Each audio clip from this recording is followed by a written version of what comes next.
Hello everyone, welcome back to the Free Speech Room. Today's instalment is the cover-up of Britain, which I thought was appropriate seeing as the statue of Winston Churchill has been boarded up in the wake of the Black Lives Matter protest. Clearly the rather exotic form of Winston is a little bit too racy for Londoners under Mayor Sadiq Khan's tenure, and he's now entered the witness protection programme. In Britain, the biggest crime now isn't murder, or even rape, or even racism. It's seeing things. Take the industrial scale grooming that's been going on over the last 30 years, the length and breadth of Britain. No problem with that at all from the police. The only problem they had was when other people tried to get them involved. Cassie Pike was one such person who fell foul of the police position on this. Cassie noticed after the 100th time that she was being gang raped by Muslim men, and she told the police about it. So what did they do? They arrested her for facilitating the crime.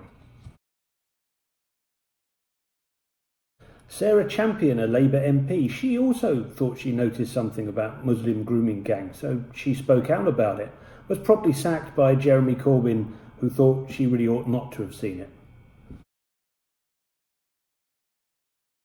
Naz Shah, another Labour MP, definitely did not see anything and told anyone who thought they had seen anything they'd better shut up for the sake of diversity. She was promptly promoted to Shadow Equalities Minister. The media in Britain are not much help either. When they're not completely ignoring stories of interest, they're covering them up or making excuses. When two Jewish men were spat at on the Edgware Road in London, Adam Bolton tweeted, "No excuse, but it is a Middle Eastern quarter." To describe the British government as myopic would be generous in the extreme, seeing as they failed to publish the long-awaited report into grooming gangs on the pretext that it would not be in the public interest to do so.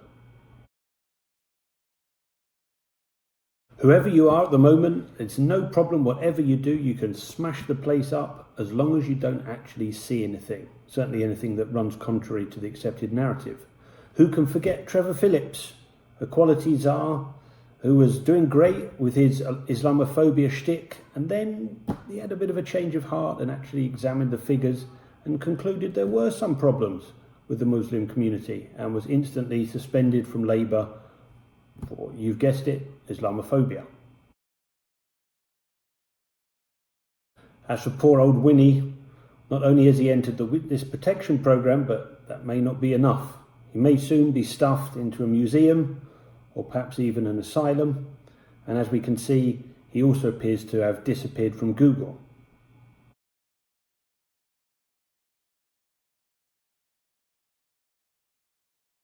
This is the inevitable consequence of basing a society on victimhood rather than facts. You end up having to find someone to blame, and you end up blaming the rape victims, the law-abiding citizens, and the statues. I'm Frank Haviland at the Free Speech Room. We'll see you next time. Thanks.